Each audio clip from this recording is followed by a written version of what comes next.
Hi, I'm Kevin, And I'm Amanda. and we are serving up All that jam.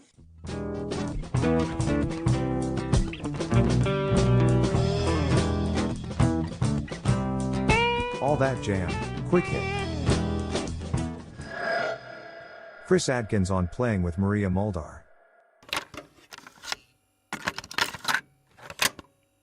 You ended up at the University in New Orleans and you got recruited by somebody to join their band. You want to tell that story?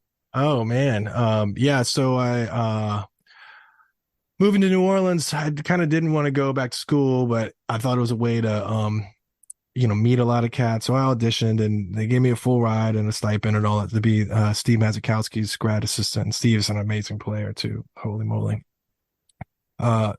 And that was cool. You got to meet a lot of cats. That's the best thing about schools, really, because you learn on the street and you learn on the gigs, but you meet a lot of great musicians, form, partnerships and all that, friendships and all that stuff.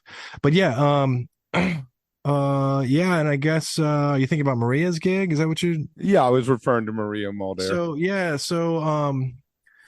I guess, man, what was it? I think it was maybe the fall of my second year there. I was playing a gig in the Quarter, and there's this another great guitar player, Cranston Clemens, who's a huge influence on me too. I used to play in this band right before a band that he played in, and he took a liking to my playing. And he worked with Maria in a whole slew of, amazing credits. And was just, he could play everything perfect. When he would take a solo, there's no note that was not meant to be there. It was like he was also a session guy too.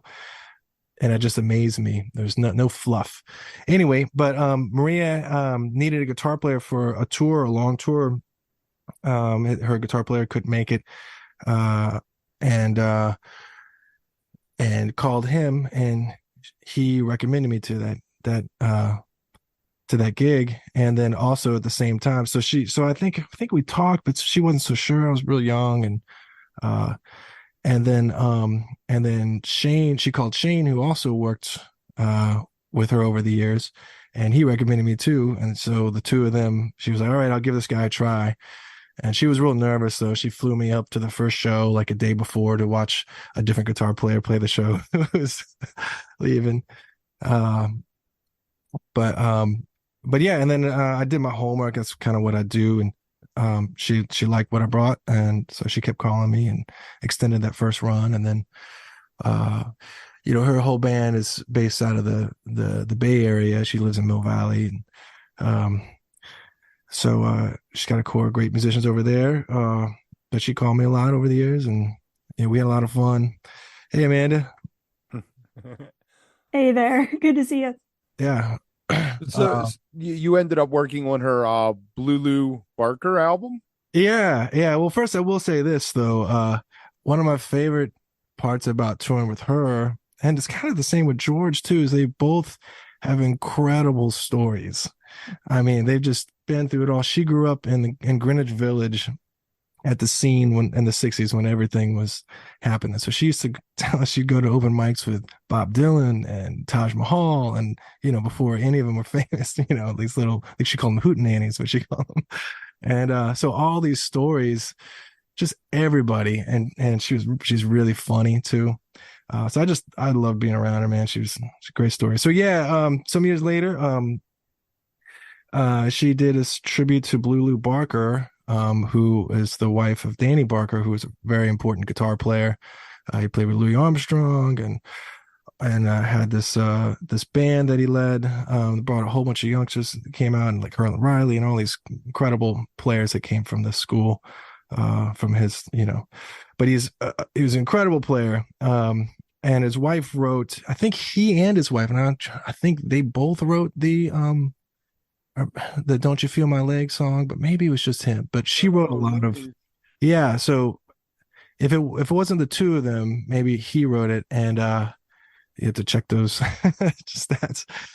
But but she also wrote a lot of songs that were real sly and like suggestive with still being PG somehow, like they would back in the day. And she loved all that kind of stuff. And so yeah, she decided to do a record, a tribute to her. And another story about that, she told us, I guess I could tell this story. She said when she recorded that song on her big debut solo record, with Midnight at the Oasis on it. And so, you know, when you move that many copies of vinyl, all the songs get royalties. So there was something about the record company wasn't giving the royalties to Danny Barker and Blue Lou Barker. And they told her, that's what she said, that they told her that they had died or something. And she saw Mac, Dr. John, who also played piano on that record. Great band, Jim Keltner. Anyway, and he's like, the hell they are. I just saw them in Decatur Street last week or whatever. So that he helped her to make sure that they got the money from all those sales, which is pretty sweet. She's a good person and stuff. But anyway, she wanted to do this tribute, and she asked me to help her put it together and stuff. And David Torkanowski, who's incredible genius. Astro Project with Steve, right? He was in Astro Project with Steve. He was, and has been on so many other records. Just an incredible staple in the New Orleans, music history as well. And he'd work with, he played on many of her records as well. And then got a band together. And what was particularly cool was when Danny Barker passed, he gave Steve his Gibson guitar that was like a 1938 Super 400 or something. And the story I heard was that it was maybe one of the first Super 400 Gibson guitars, and that Gibson had given it to Danny because he was on these high profile gigs with Louis Armstrong and maybe Billie Holiday or I can't remember exactly. But anyway, so when he passed, he bequeathed that to Steve, and I got to play that guitar on the recording. So I got to play Danny Barker's guitar on this tribute to Blue Lou Barker album. And then Torque, we were listening to it, and like Torque, we were talking with some of those tracks.